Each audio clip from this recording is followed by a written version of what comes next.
Hello दोस्तों, कैसे हो आप सब। आई होप फाइन होंगे। आज हम लोग सॉल्व करेंगे क्लास 10 की मैथ एक्सरसाइज 1.3 का क्वेश्चन नंबर 3। तो यहाँ पर क्वेश्चन में क्या है, यहाँ पर है कि सिद्ध कीजिए कि निम्नलिखित संख्याएं अपरिमेय हैं। तो यहाँ पर पहला क्या है कि 1/√2। तो देखो यहाँ पर क्या है, 1 है और अपान में क्या है, रूट है। तो 1 तो परिमेय संख्या है, बट यहाँ पर जो √2 है वो एक अपरिमेय संख्या है। तो यहाँ पर हमें तो पता है ना कि अब ये जो नंबर है वो तो अपरिमेय संख्या है, बट यहाँ पर हमें प्रूव करना है कि ये कैसे अपरिमेय संख्या है। तो क्या करेंगे हम, पहले हम क्या कर लेंगे, मान लेंगे कि ये जो नंबर है वो एक परिमेय संख्या है और परिमेय संख्या वाली जो सारी प्रॉपर्टीज होती है इसमें अप्लाई करेंगे। और जब ये रूल अप्लाई नहीं होगी तो हम कह देंगे कि ये जो नंबर है वो एक अपरिमेय संख्या है। तो देखो यहाँ पर क्या है, 1/√2। तो हम क्या करेंगे, यहाँ पर हम मान लेंगे कि 1/√2 जो है वो एक परिमेय संख्या है। तो परिमेय संख्या है तो हम इसे P/Q के रूप में लिख सकते हैं। तो यहाँ पर देखो P/Q के रूप में तो लिख लेंगे, बट यहाँ पर जो Q होगा ना वो 0 के इक्वल नहीं होना चाहिए। अगर 0 के इक्वल होगा तो वो परिमेय संख्या नहीं होगी।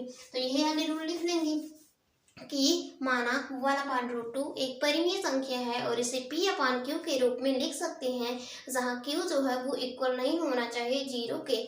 तो यहाँ पर हमने लिख लिया कि 1/√2 जो है वो एक परिमेय संख्या है, तो इसे P/Q के रूप में लिख सकते हैं। और यहाँ पर क्या है, P और Q एक सहअभाज्य संख्याएं हैं, यानी कि यहाँ पर जो P और Q है उसका जो उभयनिष्ठ गुणनखंड है वो केवल क्या होना चाहिए, 1 होना चाहिए। तो देखो यहाँ पर जैसे 3/5 है तो ये एक सहअभाज्य संख्या है। क्यों, क्योंकि इसके जो उभयनिष्ठ गुणनखंड है वो केवल 1 है। बट अगर हम यहाँ पर करें कि 2/4 है वो एक सहअभाज्य संख्या है तो ये गलत है। क्यों, क्योंकि अभी ये कट सकता है, मीन्स इसके जो गुणनखंड है वो 2 है। तो देखो 2 एकम 2 और 2 दूना 4। तो यहाँ पर जब अब ये बचा 1/2 जो है 1/2, ये एक सहभाज्य संख्या है क्योंकि इसमें कॉमन जो है वो 1 है, बट यहाँ पर 2/4 जो है वो एक सहभाज्य संख्याएं नहीं है। तो सहभाज्य संख्याएं क्या होती हैं, ऐसी नंबर्स जिनका जो उभयनिष्ठ गुणनखंड है वो केवल 1 होना चाहिए। तो यहाँ पर हमने लिख लिया है। तो देखो हमने मान लिया कि 1/√2 को हम क्या लिख सकते हैं, P/Q के रूप में लिख सकते हैं क्योंकि परिमेय संख्या है। तो देखो अब हम पहले क्वेश्चन की तरह है इसे सॉल्व करेंगे। तो क्या कर लेंगे, यहाँ पर हम कर देंगे कि दोनों तरफ वर्ग करने पर। तो यहाँ पर हम लिख भी देते हैं कि दोनों तरफ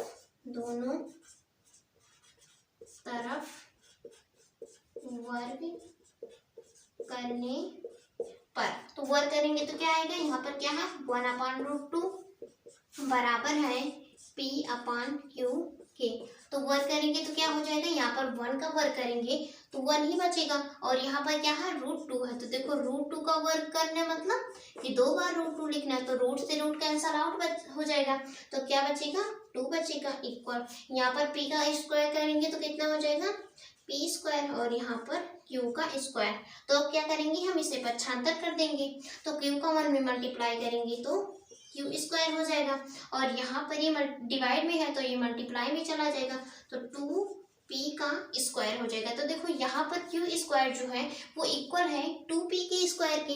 तो देखो हम कह सकते हैं ना कि जो Q² है वो 2 से विभाजित है। तो पहले हम यहाँ पर लिख लेते हैं कि जो Q² है वो 2 से जो है वो भी, यहाँ पर हमने लिख लिया कि जो Q² है वो 2 से विभाजित है तो Q भी 2 से विभाजित होगा। तो इसका मतलब क्या है, जैसे हम एक नंबर ले लेते हैं, जैसे 5 का स्क्वायर जो है, अगर हम कहें कि 5 का स्क्वायर जो है वो 5 से विभाजित है तो यानी कि 5 का स्क्वायर क्या होता है, 25 होता है। तो 25 अगर 5 से विभाजित होगा तो 5 भी 5 से विभाजित होगा कि नहीं होगा, होगा ना।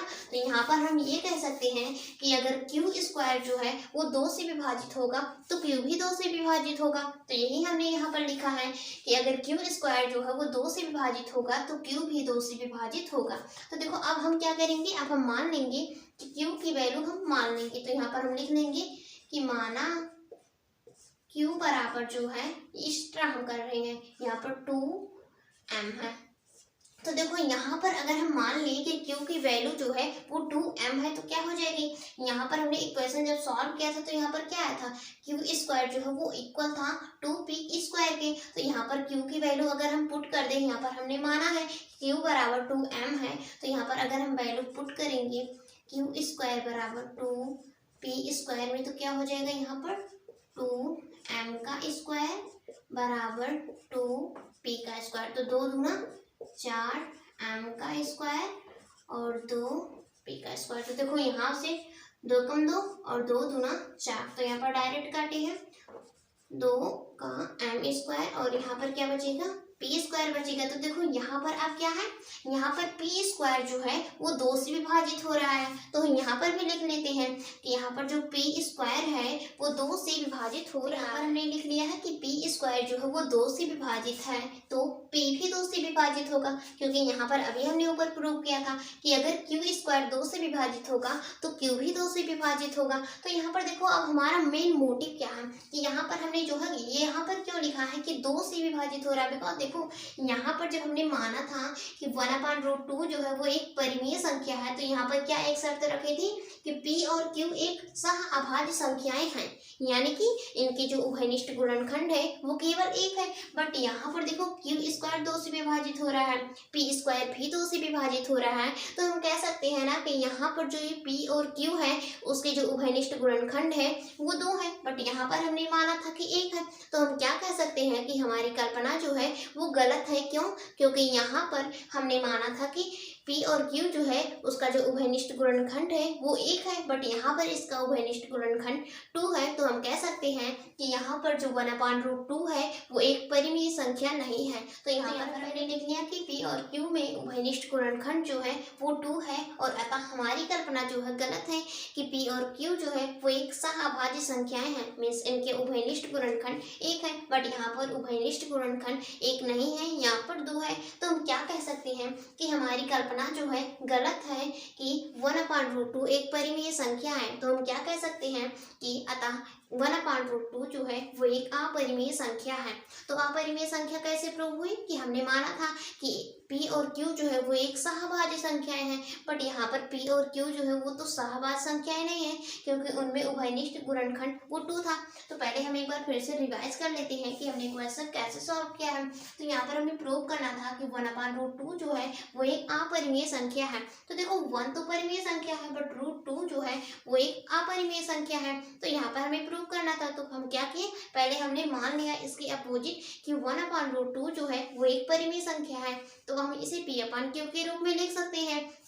और क्या था कि P और Q जो है वो एक सहभाज्य संख्याएं होनी चाहिए, मीन्स इनका जो उभयनिष्ठ गुणनखंड है वो 1 होना चाहिए। तो यहाँ पर जब हमने दोनों तरफ वर्क किया तो यहाँ पर हमें क्या मिला कि Q जो है Q स्क्वायर जो है वो 2 से विभाजित है, यानी कि यहाँ पर जो Q है वो 2 से विभाजित हो रहा है। फिर दूसरी बार जब हमने इसकी वैल्यू पुट की 2m, तो देखो यहाँ पर था कि 2m ही हमने क्यों पुट किया, यहाँ पर हम कोई और नंबर भी ले सकते थे, बट यहाँ पर देखो 2 जो है वो आसानी से हमने सॉल्व कर लिया। हमारा मेन मोटिव क्या था कि यहाँ पर ये डिवाइड हो रहा है 2 से ना, तो यही हमने इसीलिए यहाँ पर हमने 2m लिया था। देखो यहाँ पर ये भी प्रूव हो गया कि P स्क्वायर जो है वो भी 2 से विभाजित हो रहा है। तो हम क्या कह सकते हैं कि यहाँ पर P और Q जो है उसकी उभयनिष्ठ गुणनखंड 2 है। तो हमारी कल्पना गलत है कि यहाँ पर जो है P और Q एक सहअभाज्य संख्याएं है। तो हम कह सकते हैं कि 1/√2 जो है वो एक अपरिमेय संख्या है।